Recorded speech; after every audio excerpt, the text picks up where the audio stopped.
नमस्ते मित्रों, मेरा नाम कुणाल चंद आकर आज हम आपको बताने जा रहे हैं गुरु नानक देव का जयंती आने वाला है 30 नवंबर को। तो गुरु नानक देव का जन्म जो हुआ था कार्तिक पूर्णिमा में हुआ था 1469 से लेके 22 सितंबर 1539 तक यह महापुरुष रहे हैं। सिखों के प्रथम आदि गुरु कहे जाने वाले गुरु नानक देव, इनके अनुयायी इन्हें नानक, नानक देव जी, बाबा नानक और नानक शाह नामों से संबोधित करते थे। नानक अपने व्यक्तित्व में दार्शनिक, योगी, गृहस्थ, धर्म सुधारक, समाज सुधारक, कवि, देशभक्त और विश्व बंधु सभी के गुण समेटे हुए थे। गुरु नानक देव जी एक ब्रह्मज्ञानी संत थे। गुरु नानक देव धर्म सिख पंथ की स्थापना किए थे और उनके जो उत्तरदायित्व बने थे गुरु अंगद बाद में बने और उनकी जीवन साथनी का नाम था सुलखनी देवी।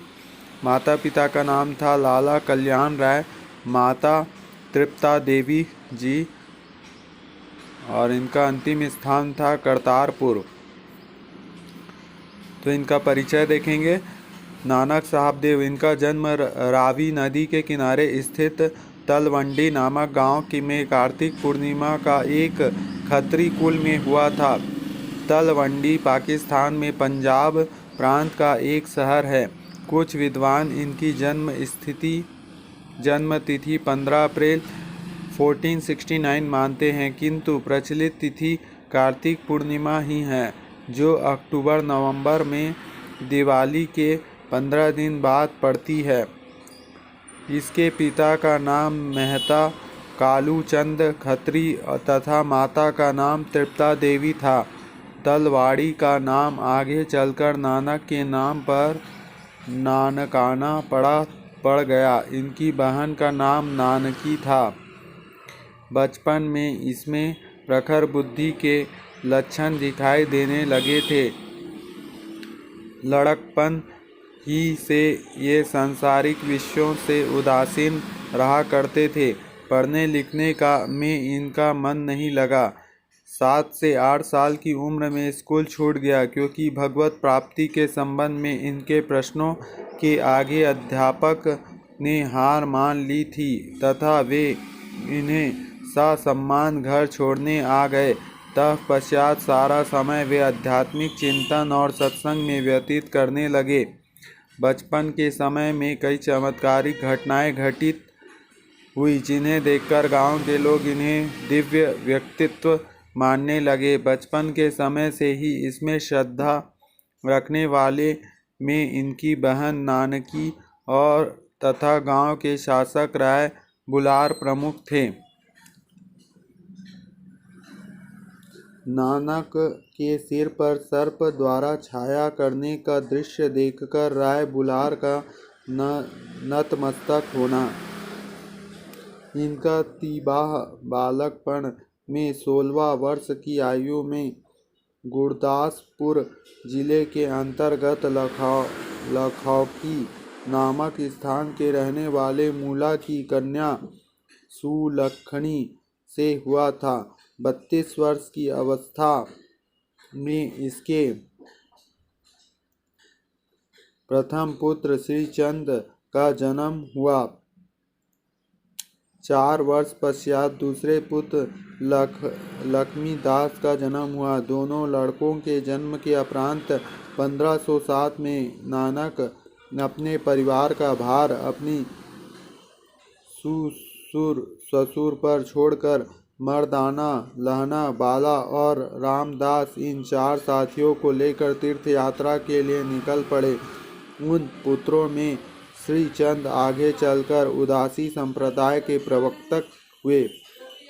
तो देखो, 4 लोगों को गुरु नानक देव ने जी लेकर चला था, लेकिन इसमें से 2 लोग ही परीक्षा में पास हो पाए। जब गुरु नानक देव जी ने एक परीक्षा लिया अपने शिष्यों से, उन्होंने ऐसा परीक्षा लिया कि एक चीता जल चुकी थी, उसमें कुछ बचे हुए थे मांस जो भी है, तो गुरु नानक देव जी ने कहा कि ये मिठाई रखा है, इसको आप लोग खाइए करके। तो उसमें से एक ही जो शिष्य है वो गया और वो खाने लगा। उसका नाम था लैना। तो लैना उसको जाकर खाने लगा और सच में उसको मिठाई के जैसा पूरा लगने लगा। तो वो स्वयं वो ऐसा लीला रचे थे कि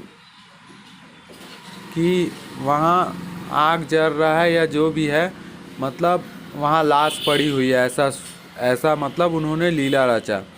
लेकिन वो उनकी परीक्षा में पास हो गए, तो इस कारण उसको आत्म साक्षात्कार का ज्ञान मिला। बाकी लोग जो थे वो उस परीक्षा में उत्तीर्ण नहीं हो पाए, जिसके कारण उनको वो लाभ नहीं मिल पाया जो उनको मिला था। लाभ मिलता है, लेकिन जो असली लाभ है आत्म साक्षात्कार, वो लाभ लैना जी को मिला था।